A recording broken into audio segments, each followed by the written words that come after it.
ওই ভারতীয় হাই কমিশনারকে এই খুনি হাসিনাকে আশ্রয় দেওয়ার জন্য শুধু ধমক না লাঠি দিয়ে দেশ থেকে বের করে দেওয়া উচিত ছিল। এমপি হইতে পারি বা না পারি, এই লড়াই আমার অব্যাহত থাকবে। ভারতের সাথে আমাদের সম্পর্ক হবে ন্যায্যতার ভিত্তিতে। আজকে শুনছি বাংলাদেশ হাই কমিশনকে নাকি ভারত ঢাকায় ধমক দিছে, যে কেন আমরা ওই কথা বলছি, ধমক দিছে নাকি। ওই ভারতীয় হাই কমিশনারকে এই খুনি হাসিনাকে আশ্রয় দেওয়ার জন্য শুধু ধমক না লাঠি দিয়ে দেশ থেকে বের করে দেওয়া উচিত ছিল।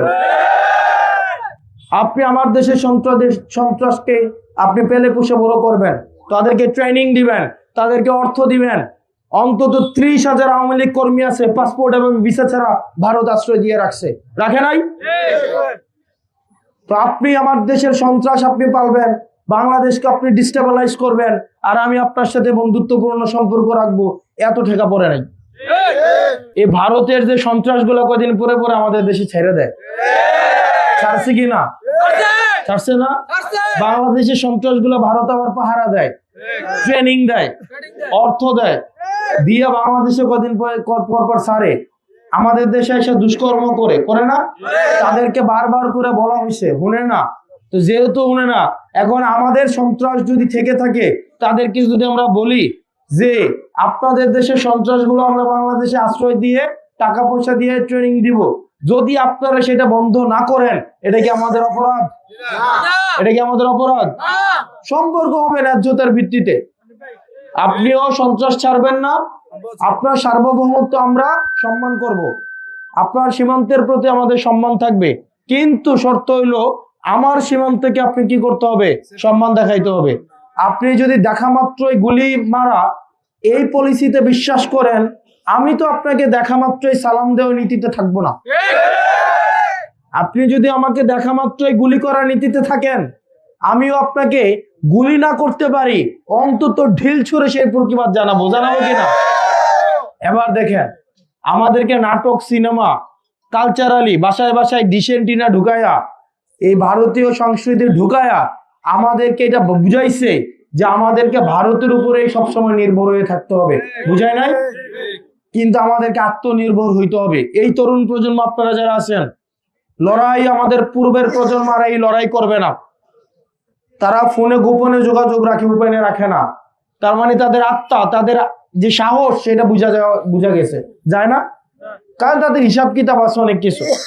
আমার অন্য রাজনীতি করে, এর ছেলেটা আমার সাথে থাকে, এর পোলায় বিদেশ থাকে, সেটাও আমার সাথে আছে, এর ছেলের বউ আমাকে পছন্দ করে, এর ছেলের বউর নাতিরাও পছন্দ করে, কিন্তু সে আসে না। যদি কি হয়, ঠাকুর বেজার হয়। তো এই ঠাকুর বেজার হয় দেখে এলাকার লোক আসে না। কারা? মুরব্বী যারা আছে। একইভাবে ইন্ডিয়া নামে একটা ঠাকুর আছে, এটা বেজার হবে বলে আমাদের দেশের অনেক রাজনীতিবিদ মুখে তালা দিয়ে রাখে। আমরা কি আর তালা দিয়ে রাখবো? এই তরুণ প্রজন্ম কি আর তালা দিয়ে রাখবে? এই মাটি কাদের? আমাদের নাকি ভারতের? এই মাটি আমাদের, স্বাধীনতা আমাদের, সার্বভৌমত্ব আমাদের। সম্পর্ক হয় ন্যায্যতার ভিত্তিতে।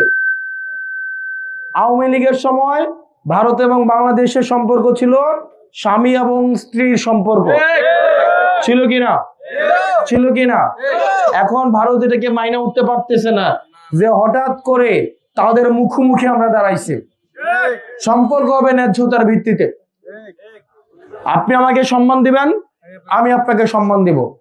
আপনি আমাকে গুলি তাক করবেন, আমি গুলি তাক না করতে পারি, আপনাকে আমি ঢিল ছুড়বো, তাই না? আর আপনাকে আমি ফুল দিয়েই যাব, আর আপনি আমার বোন ফেলানিকে মেলে কাটাতারে আপনি ঝুলাই রাখবেন। ওই ধরনের স্বামী স্ত্রীর সম্পর্ক আর বাংলাদেশে থাকবে না। বাংলাদেশের মুসলমানদেরকে এই ভারতীয় ষড়যন্ত্রে জঙ্গি হিসাবে বছরের পর বছর তাদেরকে ট্রিট করা হয়েছে কিনা? যারা এই ভারত বিরোধিতা করছে, তাদেরকে গুলি করে তাদেরকে হত্যা করা হয়েছে, এবং সেই সিরিয়ালে আমার ভাই হাদি অন্তর্ভুক্ত হয়েছে। হয় নাই? হাদি অন্তর্ভুক্ত হয় নাই? আমাদেরকে টার্গেট করছে। তো কি হবে? তোরা মারা গেলে কি হবে? কিছুই হবে না। আমি যদি মারা যাই, এরকম অনেক মানুষ রাস্তায় দাঁড়ায় যাবে না? অনেক মানুষ রাস্তায় দাঁড়ায় যাবে। এটা এই লড়াই, এই আমাদের ইনসাফের যেই আমাদের আজাদির যে সিলসিলা, এই সিলসিলা অব্যাহত থাকবে। মনে রাখতে হবে নতুনদের মধ্য দিয়ে এই পরিবর্তন আসে।